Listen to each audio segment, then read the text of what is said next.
Ladies and gentlemen, His Excellency, the Ambassador Chu, I'm incredibly pleased to be able to stand here today and to speak in front of such a distinguished audience.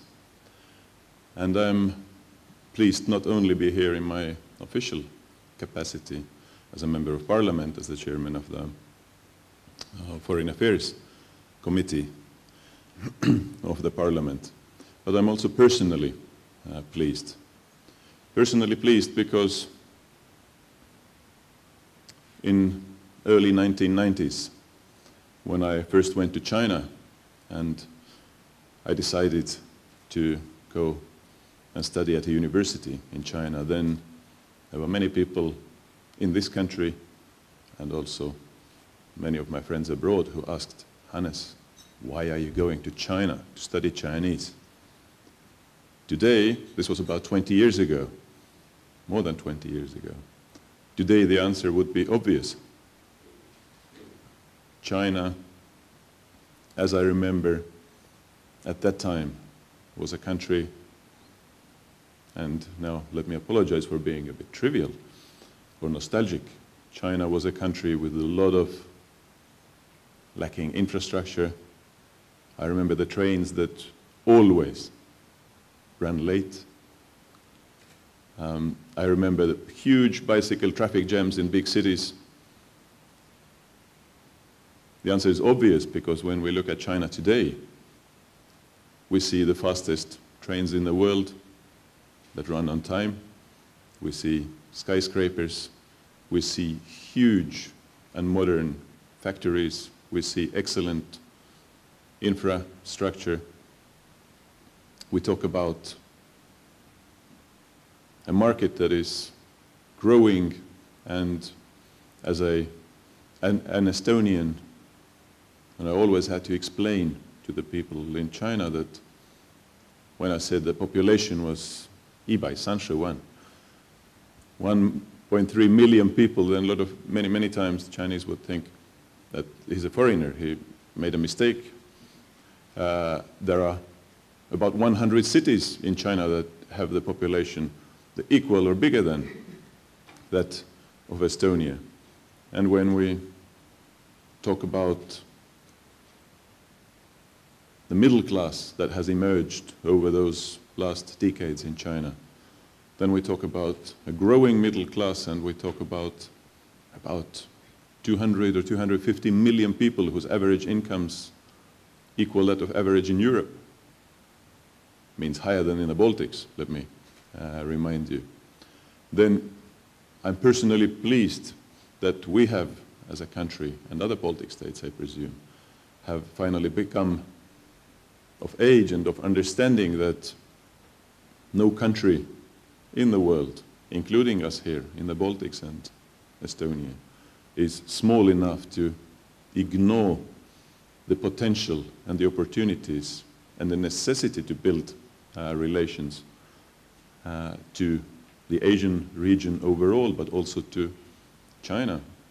When we set our strategic vision for the world and how to engage with the world, in Asia-Pacific region there are now 3 of the biggest economies on earth.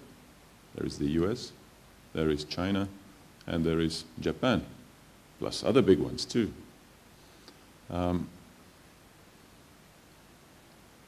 And it's not a question of if, but when China becomes the largest economy in the world. Some people say in some ways it has already the biggest economy, but this is the ways of calculation and statistics and how you interpret the data.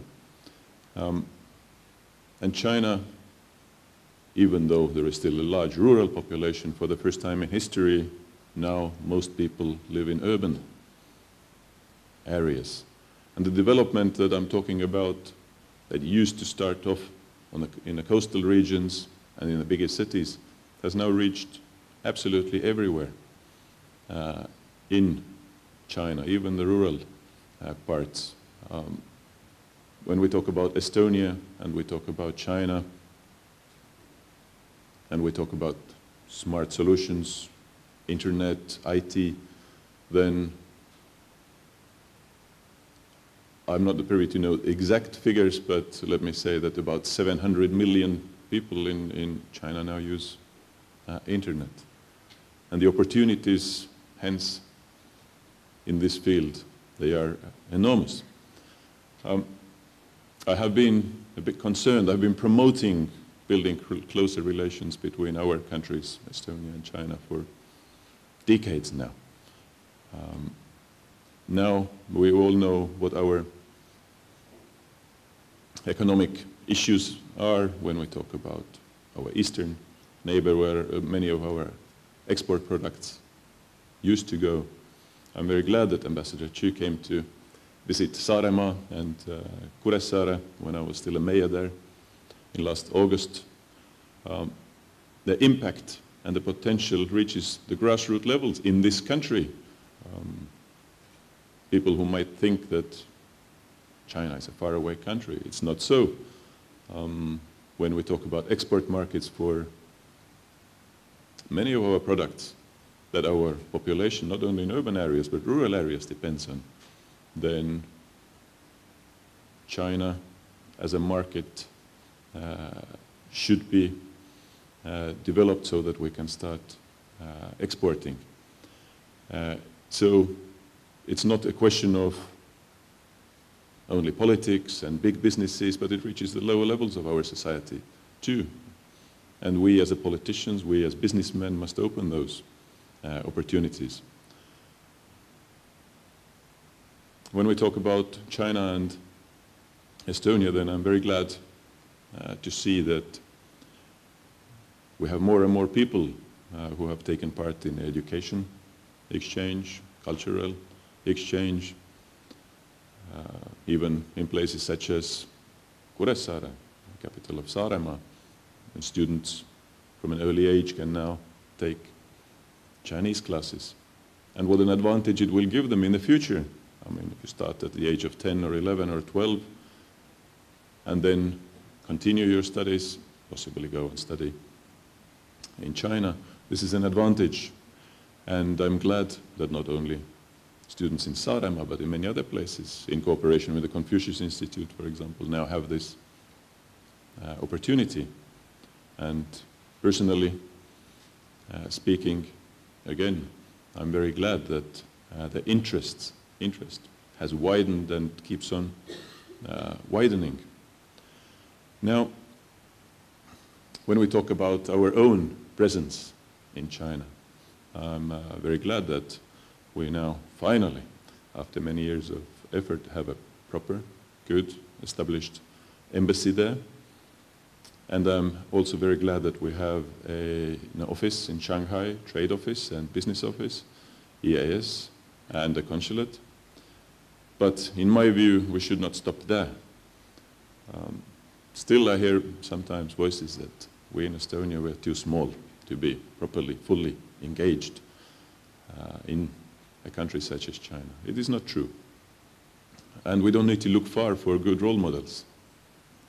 I think our neighbors in the north, west, meaning Finland, Sweden, definitely, Denmark, they are not big nations. It doesn't matter that they are 3 times bigger or 4 times bigger, but if they are 20 times more engaged and it's mutually beneficial, then it is down to our own imagination, down to our own proactive attitude. And these sort of events, such as this one here, bring these countries and the communities, business communities, inevitably closer. One thing that is important to emphasize in my view is that when we talk about country China, we used to talk about a country which was a destination for indirect investments. Today, we talk about a global investor.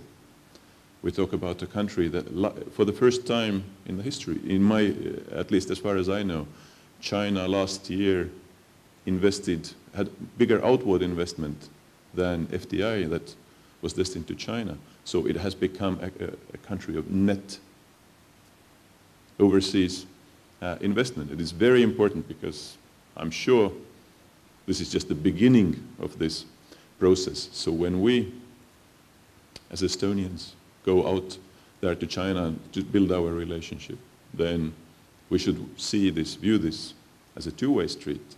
We want market access to some of our products, but we should be very active also in bringing in investment from China. And so far, we still talk about the potential. We really have been discussing some of these investment plans, but I hope that some of them soon will actually materialize too. So there is still a lot of potential in this field, where I hope that as my chairmanship of the Foreign Affairs Committee within the next 4 years, we see some of these big ideas to be brought to fruition, to life. Estonia is a member of the European Union, and it's very important. I mean, China will always know that currency is stable, our economic status is stable, that our political system, economic system, bureaucracy, I mean, this is all European standard. So I hope that when Chinese investors look at our country and other Baltic states, indeed, then they see also that our countries are good business partners. After having some conversations recently about our relations and some of the bottlenecks that we still face in relation to China, then there is still room for improvement, I see. For some reason, when we talk about visas, then Chinese find it very difficult to get the fast process of Estonian visas in China. I don't know what what the reasons for this are, but I think if we have room for improvement and there are technical issues there, we will have to face them. Many of the countries in Europe do it faster, do it better. Is it in our own interest to slow process? I don't think so. So we need to face also some of the issues to make things even better than they are. And when we look into the future, well, His Excellency the Ambassador said the new Silk Road concept that China is now actively promoting and putting forward. The Baltic states play a role, play a part of it. We are still to hear the detailed plans, but I would like to assure from our side that, of course, as a country, we are ready to take part and take part in a most pragmatic and constructive way. I mean, we have infrastructure here that is mutually beneficial, not only in theoretical terms, but in practical terms as well. With that, I'd like to conclude. Once again, I'm very pleased that these sort of high-profile events are now taking place. I'd like to encourage business people, communities from both sides, from China, from Estonia, from Latvia, from Lithuania, to not only talk about potential, but actually realize this potential. I thank you very much for your attention. 谢谢, and wish you good luck.